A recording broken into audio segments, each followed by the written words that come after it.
Thanks for tuning in to this week's episode of the Speaking of Resilience podcast. I'm your host, Kate Madigan with the Michigan Climate Action Network. Today, my guest is Charles Griffith.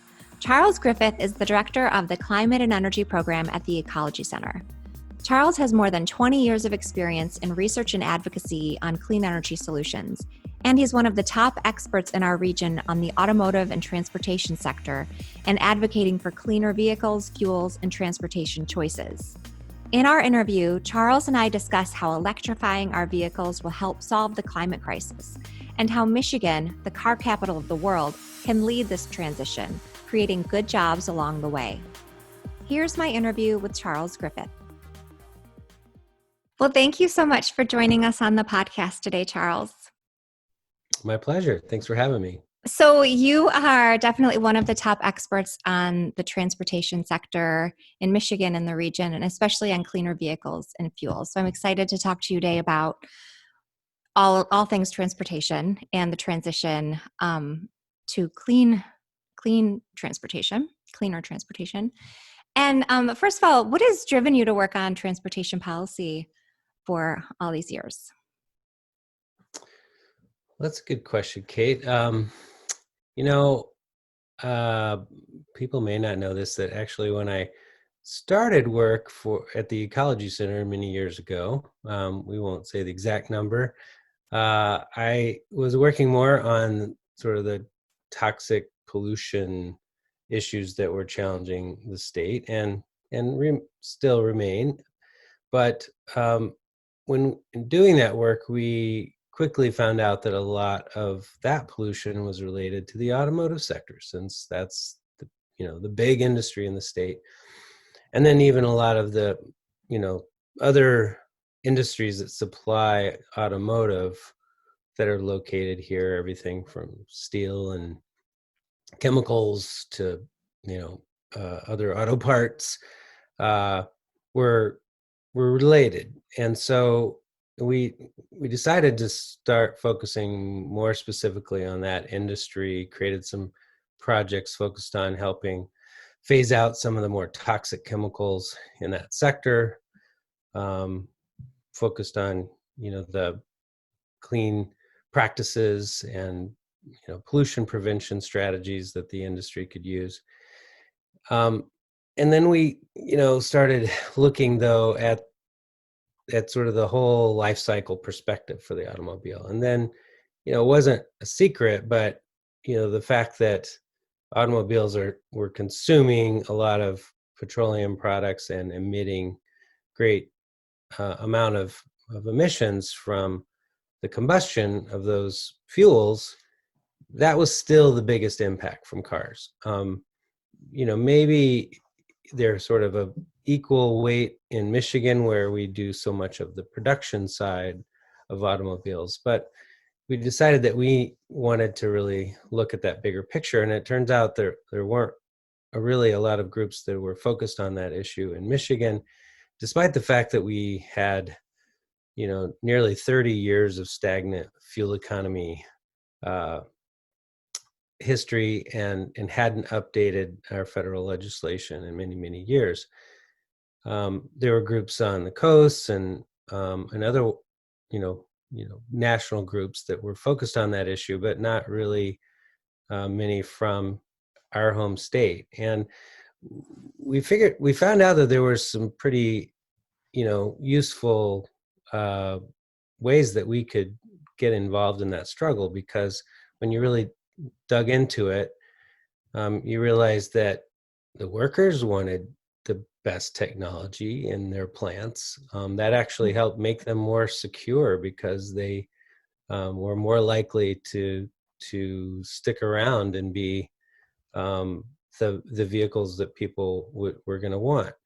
The communities where vehicles were being produced, they wanted to see the newest and best technologies in their plants as well, but they were worried. And so what we had to do is sort of come up with approaches that helped ensure that the domestic industry, which didn't always have the most fuel efficient products, were going to be treated fairly, and and yet still put in place some very strict standards. And so we were able to do that, and that led to new fuel efficiency standards for the industry.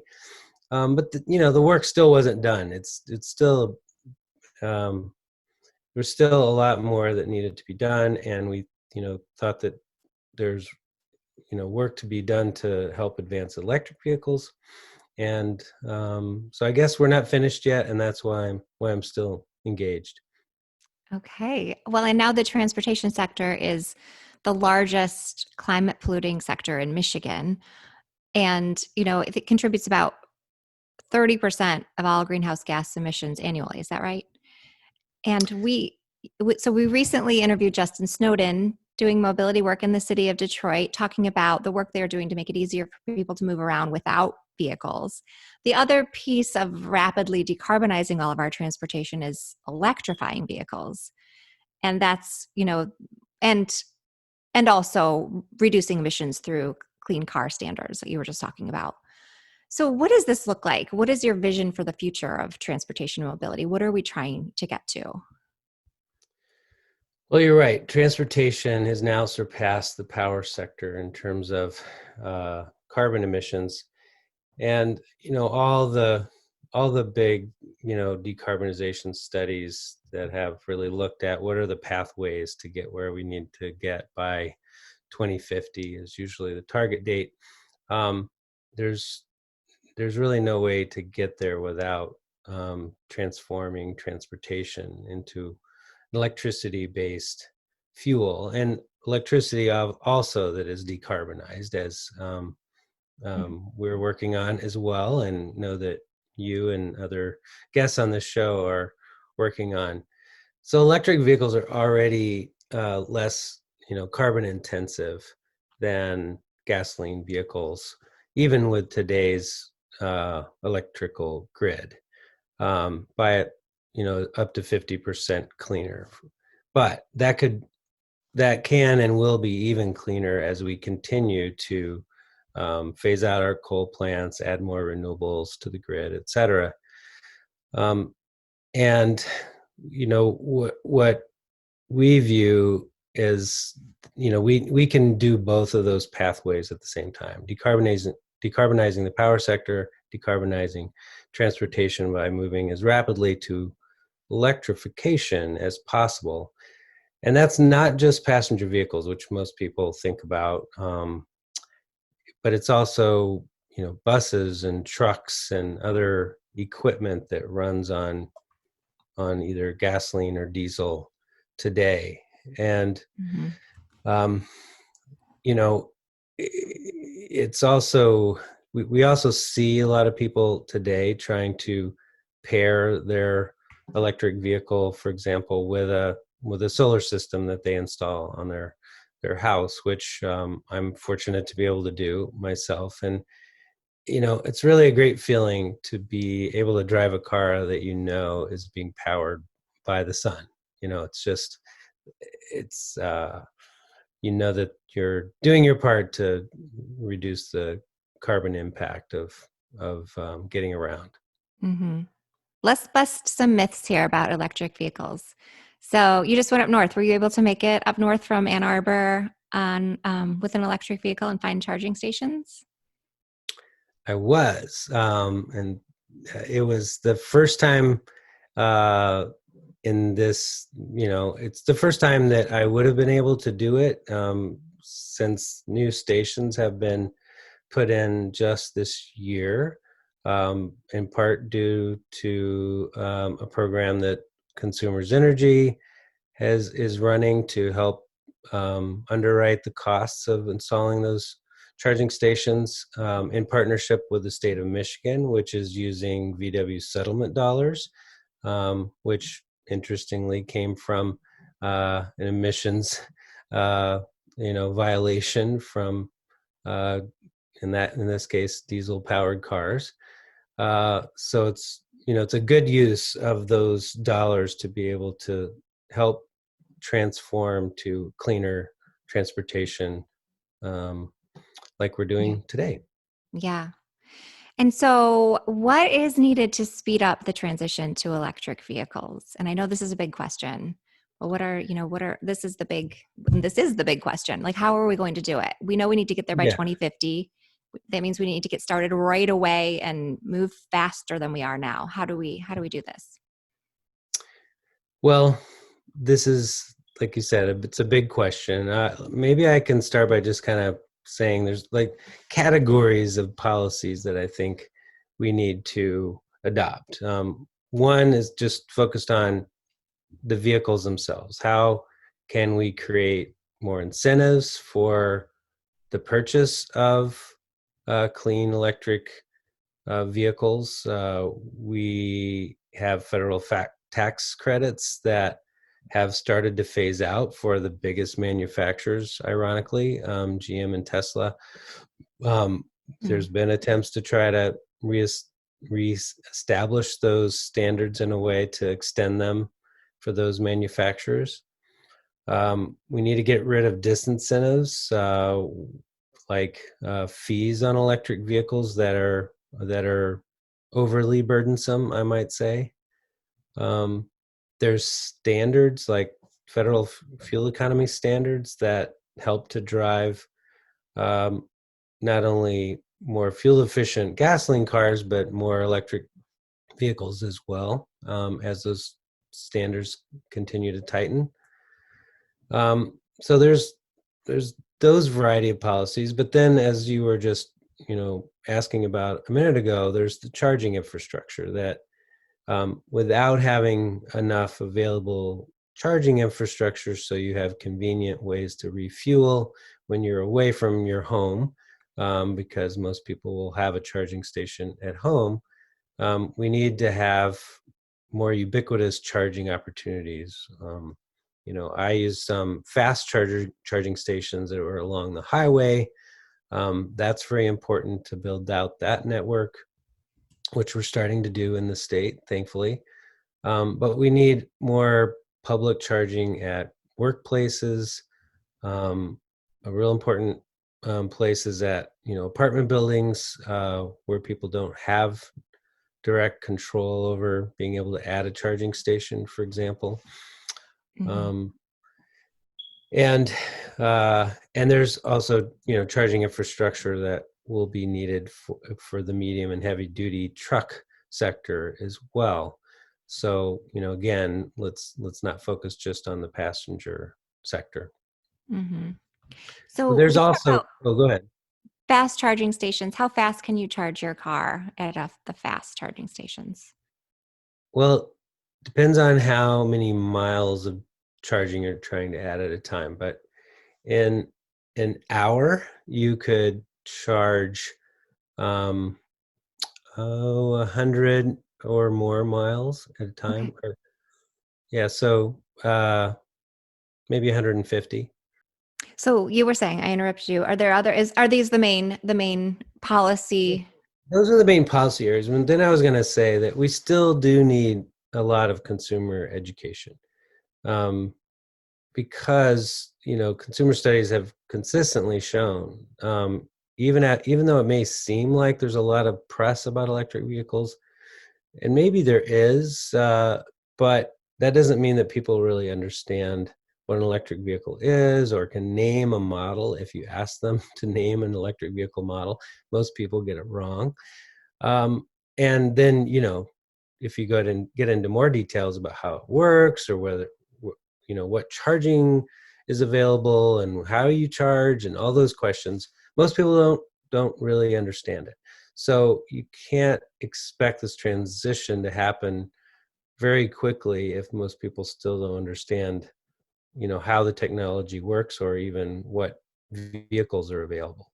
So Mhm. that's still a job that is needed, and it's probably going to need to come from lots of different sources, um, because the automakers themselves can't do enough of it. I think government can help. I think NGO groups like ours can help. Cities can help. It can come from a lot of places. Yeah. And how do we make sure, as we're decarbonizing our energy sector, greening our energy, our transportation sector, that we're Mhm. including everyone and that we're making sure that transportation is even more affordable and accessible to everyone? That's a great question too. And one thing I'll say just before answering what it is we can do is that EVs are continuing to come down in price. And that's in large part because batteries, the cost of producing batteries continues to decline at a pretty rapid rate. It's kind of similar to how solar energy has come down rapidly and other renewables have come down rapidly in price over the last 10 years. So that's projected to continue. And since that's the most expensive component in an electric vehicle, that means they're going to become more and more affordable. The other thing is that as more and more electric vehicles do come onto the market, there will that will result in having more vehicles available in the secondary market, which is where, 2/3 of us don't buy new vehicles at all. We buy used vehicles. And so, we need more available in the used vehicle market to be able to have the affordable options that many of us will need. But beyond that, I think all the sort of policies that we pursue need to take equity into consideration, so that, as you say, everybody has the ability to experience the benefits of electrification. On the sort of idea of incentives that I mentioned before, we should consider making the incentives higher for low income consumers, for example, or to make sure that we have incentives on used vehicles, as they're more likely to be bought by people with less means. For the EV infrastructure programs that I referred to, again, we need to make sure that those charging stations are put into all neighborhoods, not just the ones where there might now be more EVs. And for those people that don't drive, we need to make sure electrification reaches, our transit bus fleets and other forms of shared transportation that people may use rather than driving cars. And luckily, those are some of the most affordable, economical applications of transportation electrification, because they drive a lot of miles, and the technology price has started to come into parity with the traditional diesel buses that are out there. So we're thinking that transition could happen quite rapidly, over the next 10 or 15 years, for example, for transit bus fleets across the state. Okay, great. We talked about the various policy areas. What about in Michigan? What are the policies that lawmakers are working on? I know you work in Lansing and are helping move forward policies. What are you hoping to see move through in the next session? Well, one of my personal top priorities is to reform the electric vehicle fees that were enacted back in 2015 on electric and plug-in electric vehicles. We think that those fees are too high, and that the legislature, in seeking a solution, kind of simplified some of the assumptions that went into setting that fee, and that while it's hard to tell that if they are currently dissuading people from buying electric cars, we certainly don't think it's fair for EV owners to be paying more. I mean, the idea was they weren't paying enough because they don't use gasoline, which we pay gas taxes on. But then to overcompensate and make EV drivers pay more when we're actually trying to encourage this technology. Michigan wants to become a leader in electrification, but yet we're we're overtaxing those Yeah. same vehicles. We just want it to be a fair level, so that everyone is contributing to the roads in a comparable way. We have a proposal that we've been working on to base the fees on the miles per gallon equivalent, which is the rating that electric cars get, that indicates the number of miles that they would have driven on an equivalent sort of gasoline basis.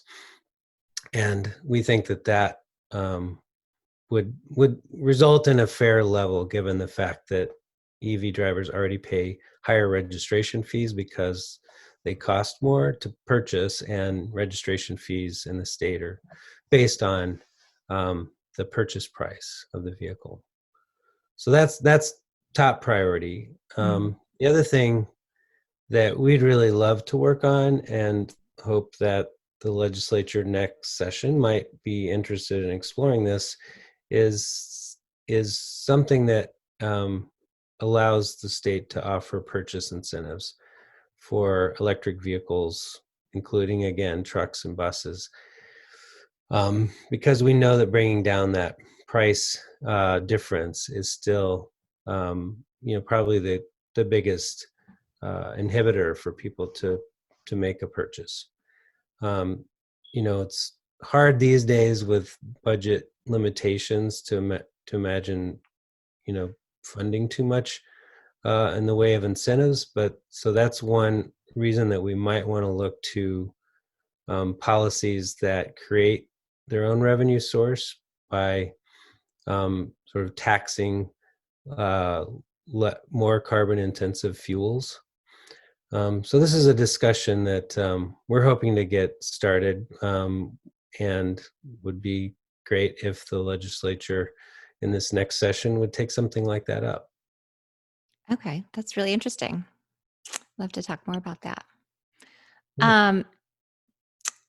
We're in the car capital of the world, and so I feel like talking about transportation would be remiss if we don't touch on that. Do you think that because Michigan, Detroit are home to the automobile industry, does that change this work?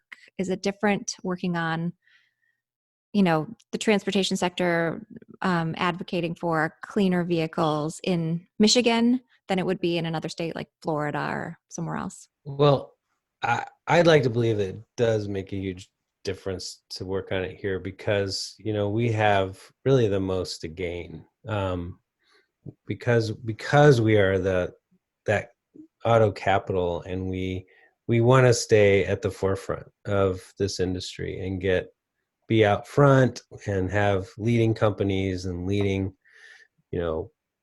universities and leading government policies that help ensure that Michigan stays in that leadership position.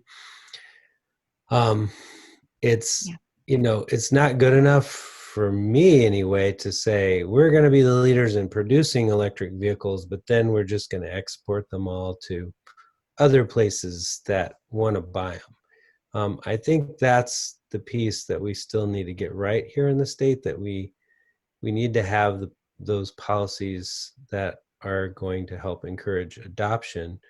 And those are also the ones that attract, sort of the newcomers in the industry to locate here as well. And I think, while we are still the car capital, that has been shifting in recent years and decades, and there's no assurance that we will remain in that position.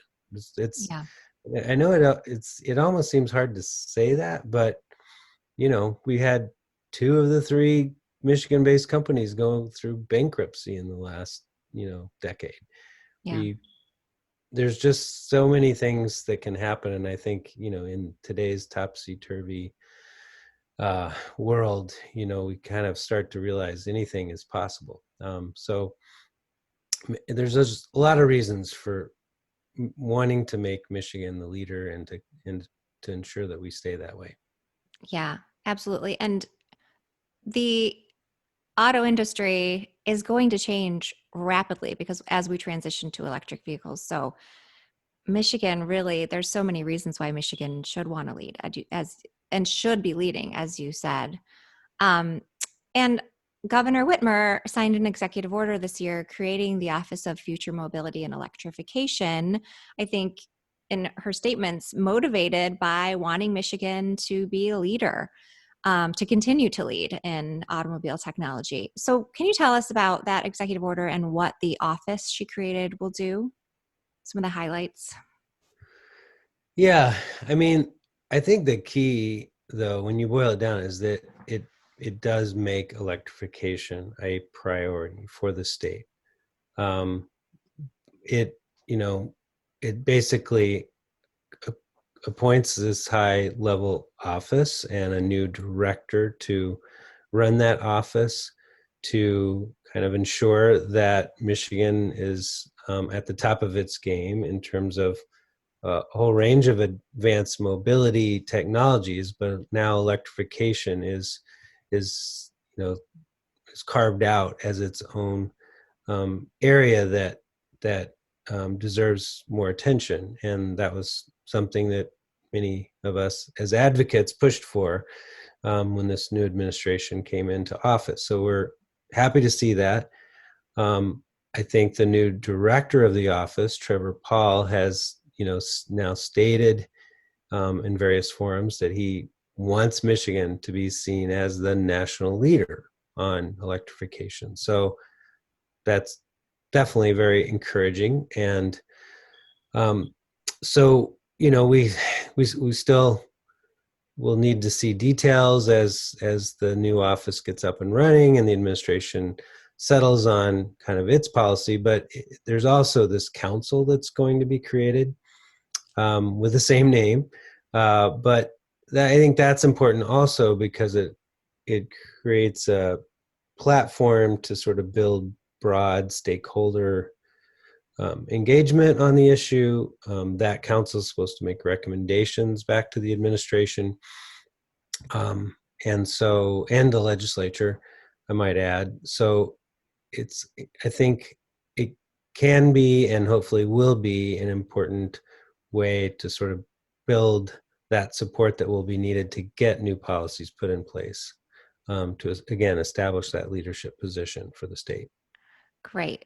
And as we talk about how we need to make sure that Michigan is leading on electrification vehicles, kind of understood in that is that we want to hold on to these good family sustaining jobs and create so many more, if we really um, build up our capacity to lead in this growing field.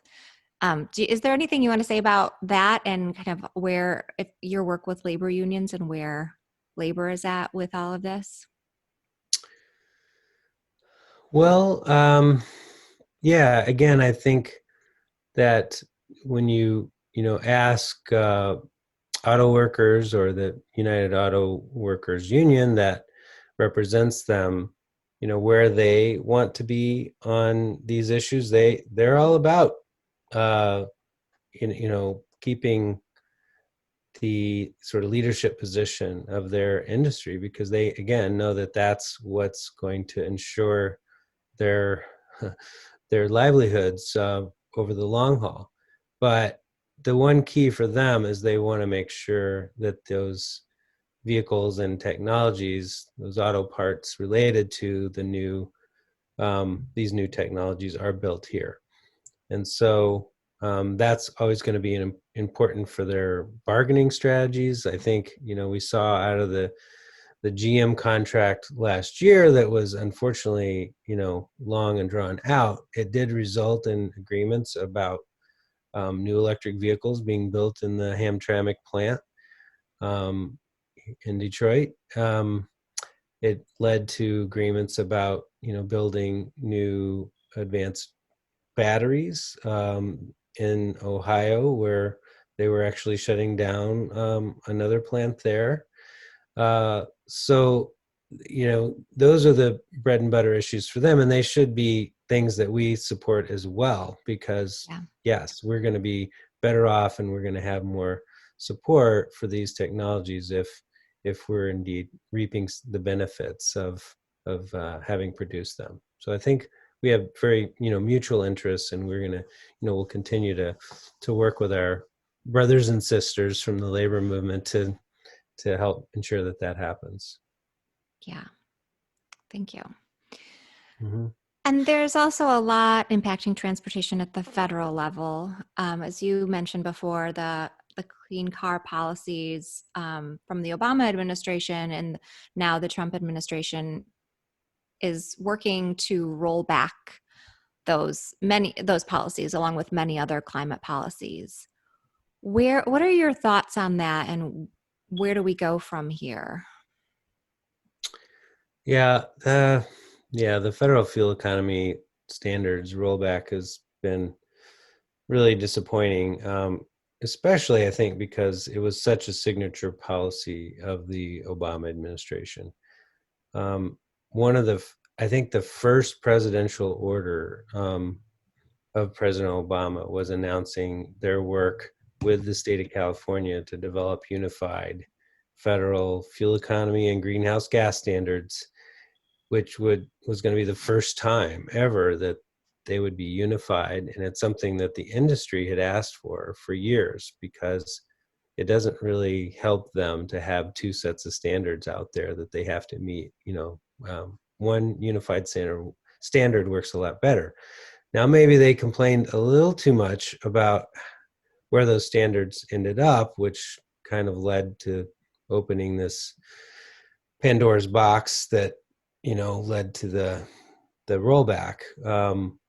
They didn't end up quite as bad as the original proposal, which was just to freeze them at 2020 levels for another 5 years, which doesn't do anybody any good, and the industry didn't even support that. It is notable that several automakers, including Ford Motor Company, did sign agreements with the state of California, agreeing to hold their companies to standards that are above the new national standards, that are more in alignment with what California was pushing for. So that's promising. But even more promising, quite frankly, is if a new Biden administration is elected in November, which then goes back to the drawing board and gets those national standards back on track, or including perhaps developing an even more progressive standard that includes new targets for electric vehicles, which we don't really have at the national level. Yeah, that would be great. And so leads me to my next question, as the Climate Action Network, we like to think about how people who are listening, who want to get more involved, can engage in this work or other work. What would you say? How can folks get more involved? Well, I always have to state the obvious one, which is, lead by example. If you don't already have an electric car, and, commit to making that your next purchase. There's, nothing that communicates more clearly what your priorities are than sort of demonstrating it with your own personal life. But beyond that, I think there's lots of ways you can get involved with your local nonprofit groups or your local city sustainability offices, for example, to work on local policies to advance electric vehicles. We've got a lot going on here in the city of Ann Arbor. I could talk about like an EV-ready ordinance that would require all new construction to include sort of pre-wired charging infrastructure, so that you don't have to go in later when people arrive with their EV wanting to charge, and then you have to start ripping up concrete and putting in new electrical equipment. It's just so much easier to do that right from the get-go. So that would be a really good activity for folks in cities all across the state to be engaged in. Obviously, we need people to be constantly in touch with their elected officials, because they do respond to their constituents, and so they need to hear from us, even if that's not always sort of a fun thing to do, or takes extra time, but it needs to be done. And finally, people can always run for office themselves, and if none of those work, you can always donate to groups that are engaged in this work and help support them that way, and that's definitely needed as well. And I'm going to add one more, because this is going to run, really close to an election coming up. So who gets elected into those positions of power are really important. So run for office and make sure to vote, and get all your friends to vote too. Get your absentee ballot now. Yes. Yeah. Any last words or things we should talk about that we haven't covered? Maybe autonomous vehicles. Yeah, a lot of people ask about that. Yeah. Are autonomous vehicles good or bad is one way you could look at it. I don't know that there's an easy answer to that, but from an environmental perspective, they aren't necessarily good. If all we do is go from single passenger, vehicle driving to autonomous single passenger vehicle driving, the key really is to ensure we use autonomous technologies to help facilitate shared vehicles, the use of shared vehicles, as is a focus point of a very new announced initiative that our Office of Mobility was engaged in, the CAVNU Detroit to Ann Arbor Autonomous Corridor, which is going to be trying to build out a lane of highway in each direction that would facilitate autonomy. Now, this won't be, what many people think about, of just sort of pushing a button and say, take me to grandma's house. It's not going to be like that, but it would be if you get on the highway and you enter that lane and you have a vehicle equipped with the right sort of equipment to allow this, you can basically go hands-free for the duration of that highway segment. And I think that's probably more in line with what we're likely to see with autonomy technology in the near term, or is kind of facilitated transportation. They do say that their priority is going to be on facilitating transit vehicles and other shared vehicles